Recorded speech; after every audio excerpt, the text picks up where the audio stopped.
Olá, boa noite. Bem-vindos ao Congresso Moderna de Educação. Eu sou Yuri Leonel, sou diretor comercial da Editora Moderna e preciso dizer que estamos chegando na reta final do nosso congresso.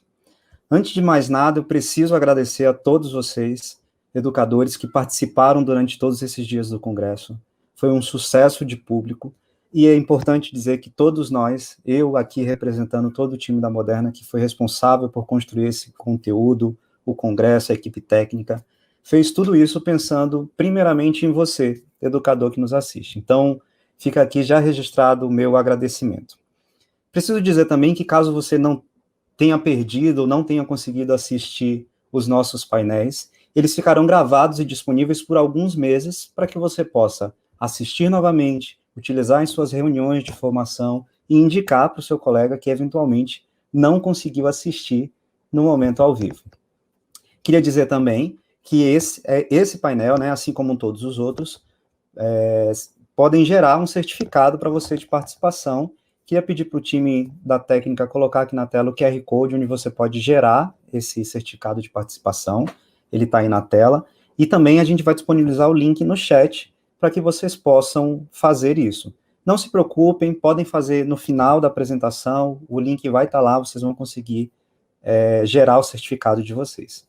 E se você quiser também gerar uma memória exclusiva desse painel, né, e desse congresso inteiro, tem um link aqui embaixo que você pode garantir sua foto personalizada e a gente pede que você publique nas redes sociais para que a gente possa acompanhar e compartilhar lá no perfil da Moderna. Se você publicar a foto do congresso na rede social, por favor, usa a hashtag Educação Moderna que está aparecendo aí na tela, tá bom? Vamos começar o nosso último painel e para começar eu queria convidar um amigo e um autor muito especial de materiais didáticos da Editora Moderna. Muitos de vocês devem conhecer. Antes de dizer o nome, eu vou dizer o currículo dele. Ele é bacharel e licenciado em Letras pela USP, mestre em Letras, Literatura Brasileira também pela USP, diretor pedagógico e educacional do ensino médio, gestor cultural e professor de português e de disciplinas especiais de formação adolescentes em escolas há mais de 25 anos. Ele é autor de livros didáticos de língua portuguesa, teatro, literatura e projeto de vida. É um prazer ter você aqui, Wilton Ormundo. Boa noite. Boa noite, Yuri. Muito obrigado. Me sinto muito honrado de estar aqui nesse evento que tem como mote inovação para reinventar amanhã, né? E eu só acredito que a gente reinventa amanhã se a gente já começa a reinventar o hoje. E fico muito honrado, de alguma forma, da minha apresentação anteceder a apresentação de um artista tão importante quanto é o João Carlos Martins. Então, agradeço muitíssimo pelo convite e pela gentileza de vocês. Imagina, nós que agradecemos. Eu queria começar o meu bate-papo com você, a nossa conversa, te fazendo uma pergunta, assim, até pelo seu currículo, pela sua trajetória, pelo seu entendimento a respeito do assunto. Eu queria entender como você observa o papel cultural das artes hoje na construção dos repertórios dos nossos jovens. Esse é um tema bastante relevante que acho que precisa ser discutido, ser posto em pauta. E dentro desse universo, né, da cultura e das artes, como é que elas podem contribuir para que esse jovem pense sobre os seus projetos de vida e, em muitos casos, repense o seu projeto de vida? Yuri, tua pergunta é uma pergunta muito interessante. Acho que é importante também contar para vocês que eu falo de 3 lugares, gente, e eu gosto de deixar isso sempre muito claro. Como diretor escolar, né, então eu sou diretor de uma escola aqui em São Paulo, como autor de livros didáticos, então isso me dá a possibilidade de me comunicar com um público bem amplo, com vocês, professores e professoras, de viajar por este país e de descobrir que educação é algo muito maior do que aquilo que acontece só na cidade da gente. E também o meu terceiro lugar de fala, e talvez o mais importante, é o fato de eu ser professor, né? É desse lugar que decorrem as minhas outras funções. Eu sou professor de língua portuguesa, isso é muito importante.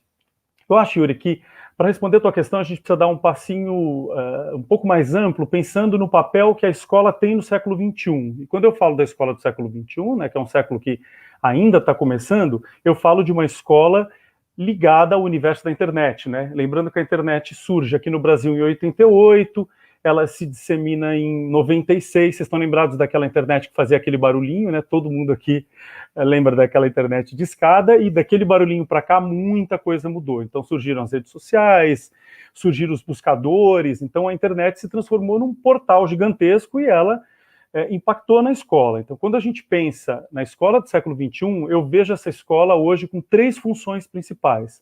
Primeiro, que a escola deve ser o espaço da construção da biblioteca cultural, que tem a ver com essa ideia de repertório cultural, né, que se apresentou.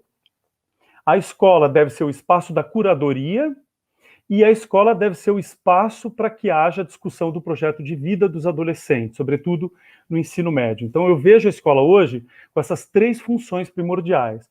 Quando eu falo de biblioteca cultural, eu não estou falando naturalmente apenas de um repertório de leituras, de livros, de literatura, dentro da área de língua portuguesa ou de linguagens. Eu estou falando de algo muito maior, eu estou partindo de um contexto sobre o qual eu falo bastante nas minhas palestras. É um conceito que foi desenvolvido por um educador francês chamado Jean-Marie Guillemot. Segundo Guillemot, toda leitura é uma leitura comparativa. E aí eu estou me referindo à palavra leitura no sentido bem amplo dessa palavra. Se toda leitura é uma leitura comparativa, para que eu possa ler um fenômeno novo, eu preciso ter uma biblioteca, eu preciso ter uma estante abastecida com livros, eu preciso ter uma estante abastecida com filmes, eu preciso ter uma estante abastecida com artigos científicos e tal. Então, para o Guillemot, é como se a gente tivesse uma estantezinha dentro da gente, e cada um desses contatos que a gente tem com esses livros, com esses filmes, com essas aulas, com a língua que a gente aprende, é como se essa estante fosse sendo preenchida, de modo que, quanto maior a minha estante, maior a minha possibilidade de leitura do mundo. Então, acho que hoje a escola tem um papel importantíssimo, que é um papel de construir essa biblioteca cultural. E aí eu estou falando disso no sentido mesmo de construir de maneira sistemática. Então, a escola precisa planejar o que o aluno vai ler, o que o aluno vai ver, o que o aluno vai ouvir, o que o aluno vai discutir e o que o aluno vai acessar. Então, isso precisa ter dentro dos planejamentos dos professores para cada tópico que eles venham a desenvolver com os alunos. Essa ideia dessa biblioteca que está por trás como uma grande estante. Eu gosto muito de dar exemplos, porque eu acabo tendo vício da prática por conta dessas 3 funções, né, de direção, de escrever livros e de ensinar como professor. Então, um exemplo para a biblioteca cultural, que eu já indico, aproveito para indicar para vocês, para abastecer a biblioteca de vocês.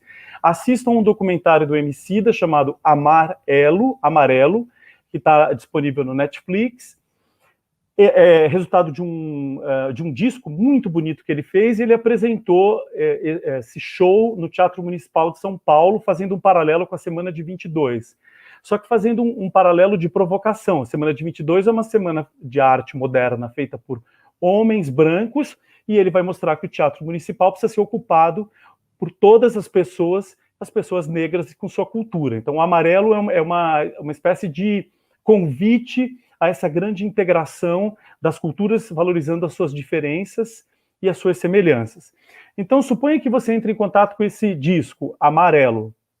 Dentro desse disco tem uma canção que se chama Esmalha. Quer ver qual é a importância da biblioteca cultural? Eu posso ler essa canção, que é um rap. O rap já é autoexplicativo, né? Ele é um rap bastante contundente, que fala sobre a questão do racismo, sobre o empoderamento negro, sobre a valorização da cultura negra.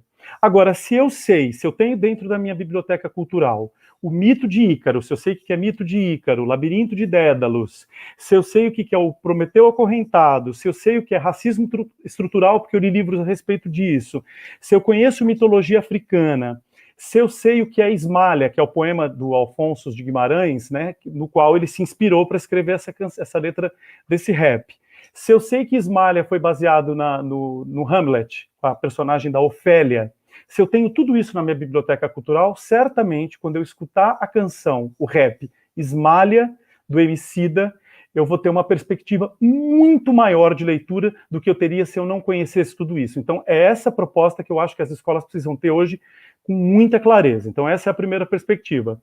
A segunda função que eu acho que uma escola precisa ter hoje, de fato, é a ideia de curadoria. A escola precisa ser o espaço da curadoria. E quando eu me refiro à curadoria, eu me refiro à curadoria que vem lá das artes, mas que não fica só nas artes. Tem um educador espanhol que se chama José Antônio Marina, vocês devem conhecer, escreveu um livro que eu recomendo, muito interessante, chamado Inteligência Criativa, que é um livro bem disruptivo, como são as ideias do Marina, e ele vai dizer que existem duas operações básicas da inteligência, que são a capacidade humana de identificar e de reconhecer. E eu acho que essas duas operações, elas nunca foram tão essenciais no século XXI, né? O século XXI é marcado por um excesso de informações e poucas dessas informações se transformam em conhecimento. Então, o que eu defendo com muita veemência é que a gente tenha dentro das escolas professores curadores, que sejam professores que possam eles fazerem a curadoria das informações quando eles preparam cada uma das aulas, resgatando essa ideia da biblioteca cultural. E eu proponho um passo além, que é a ideia de um aluno curador. Eu acho que não dá mais para a gente ter hoje numa escola um aluno que não seja educado para curadoria também, para que ele possa combater as fake news ou identificá-las, né? A gente chama isso de fake news, mas acho que a palavra desinformação em português é muito melhor, ou a ideia de pós-verdade, que pode ser chamada também simplesmente de mentira. Para isso existem os fact-checkings, que são agências que hoje disponibilizam informações para te contar se aquelas informações que a gente acessa nos computadores da gente, nos jornais, etc., se elas são reais ou não são. Então, acho que não dá para a gente ter uma escola hoje sem, de fato, a perspectiva da curadoria, atravessando o trabalho dos educadores e atravessando também o processo de ensino-aprendizagem dos alunos. E, por último, eu chego, Yuri, aquilo que você me perguntou sobre a questão do projeto de vida. Eu vi muitas falas ao longo desse congresso, preciosíssimas, aprendi muita coisa, né? A gente, como professor, a gente precisa estar muito mais aberto a aprender do que a ensinar, como eu sempre digo, né? Porque a gente só ensina se a gente está aberto a aprender, eu não tenho nenhuma dúvida disso. Eu discordo um pouco quando a gente pensa que a ideia de projeto de vida não está presente nas escolas. Na verdade, ela está, sim. A gente que viaja muito aí com os livros didáticos e conhece várias experiências educativas das escolas públicas brasileiras, a gente conhece projetos incríveis que os professores fazem por aí. Projetos que eles vão desenvolvendo da cabeça deles, com as metodologias que eles criam e que colocam esse aluno a pensar sobre o projeto de vida dele, colocam esse aluno a pensar sobre a construção da subjetividade dele e da inserção dele dentro da comunidade, do que ele pode fazer a partir disso. Então, existem projetos por aí. Eu acho que o que tem de muito interessante, e aí muda mesmo, é a ideia da BNCC prever isso de forma sistemática. Porque, gente, eu estou muito convencido do seguinte, de que a minha professora Marilena, da terceira série, quando eu era pequeno, lá nos anos 80, eu nasci em 1974, ela que me ensinou a, por exemplo, o poder de se falar em público, quando ela me colocou fazendo teatro, né, de uma escola do SESI que eu estudei nos anos 90. Eu estou convencidíssimo de que a professora Terezinha, uma professora de escola pública com quem eu estudei, ela que me ensinou que Machado de Assis, ao contrário do que o Felipe Neto disse agora, o influencer, que é muito chato, Machado de Assis pode ser ensinado com muita paixão, porque é um autor que fala sobre a gente. Do mesmo jeito que a Ana Maria, no terceiro ano do ensino médio, quando eu estudava à noite, porque eu já trabalhava, foi a Ana Maria que me ensinou que viver é um ato político, que a gente precisa ser crítico. Então, não é verdade que essas três professoras, embora não tivessem aí como meta desenvolver um projeto de vida, não é verdade que elas não tenham desenvolvido esse projeto de vida comigo lá nos anos 80 e 90. Mas é verdade, ao mesmo tempo, que a BNCC avança muito quando nas competências 6, 7, 8, 9 e 10, ela insiste na ideia de que a gente precisa trabalhar projeto de vida com os adolescentes ligado esse projeto à cidadania, a capacidade deles de resolver problemas, resiliência, o poder político que os adolescentes precisam saber que eles têm.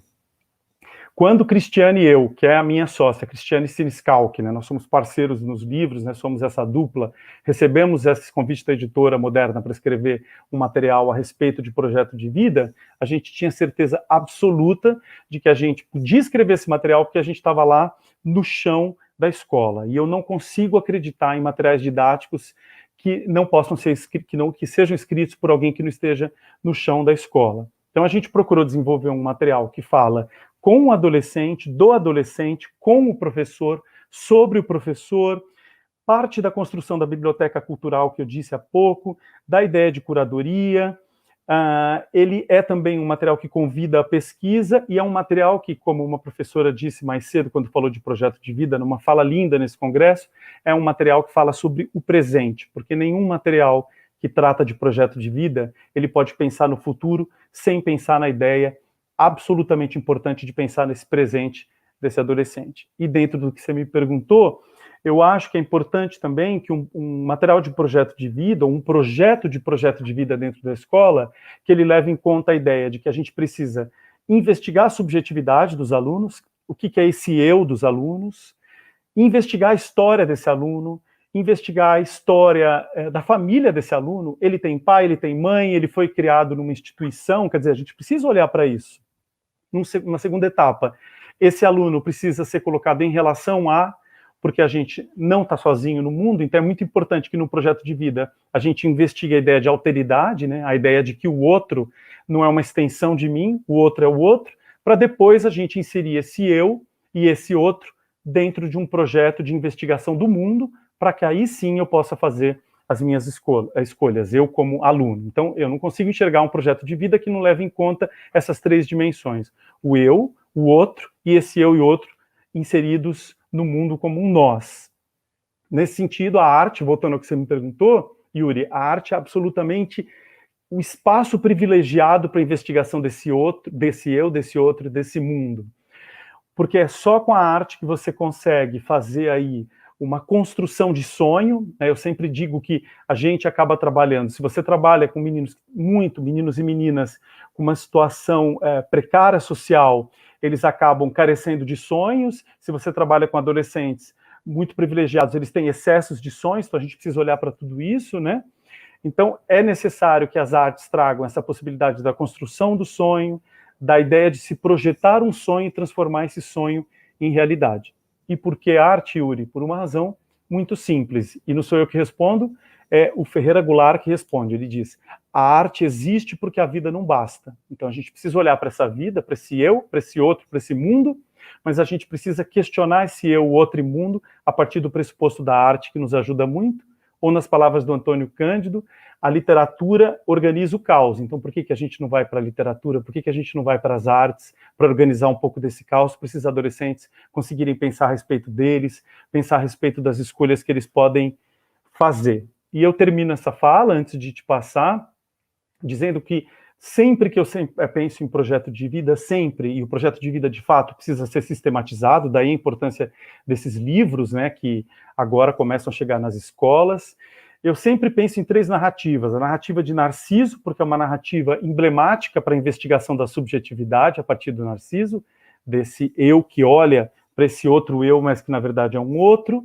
O mito de Sísifo, né, que é aquele ser que os deuses condenam a carregar ad infinitamente uma rocha enorme até o cume de uma montanha, e quando chega lá em cima essa rocha cai, só que os deuses se esquecem de que, por mais que eles condenem o Sísifo, ele, resiliente como é, humano como é, ele tem a esperança de que ele consiga deixar aquela rocha lá em cima, né? Acho esse mito interessantíssimo para isso que a gente viveu no século XX.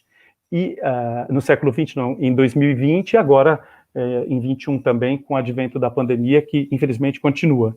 E a terceira narrativa, que eu acho uma narrativa incrível para a escola, é a própria Odisseia do Homero, que você tem Ulisses, que sai para a guerra de Troia, ele leva 20 anos para voltar a Ítaca, e o mais bonito é quando ele volta para Ítaca, né, o encontro da Penélope e do Telêmaco, né, a esposa e o filho. O Ulisses que volta não é o Ulisses que saiu, e eu acho que a escola precisa ter esse papel. Aquele adolescente que começa com a gente não é o mesmo que termina, o professor ou a professora que começa um ano letivo não é o mesmo que termina esse ano letivo por ter sido atravessado por tantas aprendizagens. Então, te passo a palavra de volta e te contando que eu estou muito honrado em estar aqui com esse bate-papo com você.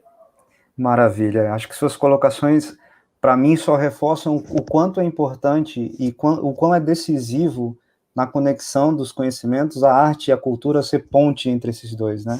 Ele, de fato, consegue estabelecer essas pontes e, especialmente na sua fala, eu destaco a importância e a relevância dos professores, dos educadores que nos assistem, de entender o contexto do aluno, e esse contexto, de fato, entendendo esse contexto, de fato, conseguir conectar com artes que façam sentido para ele, para onde ele está inserido, para a escola, para a comunidade, para a sociedade como um todo.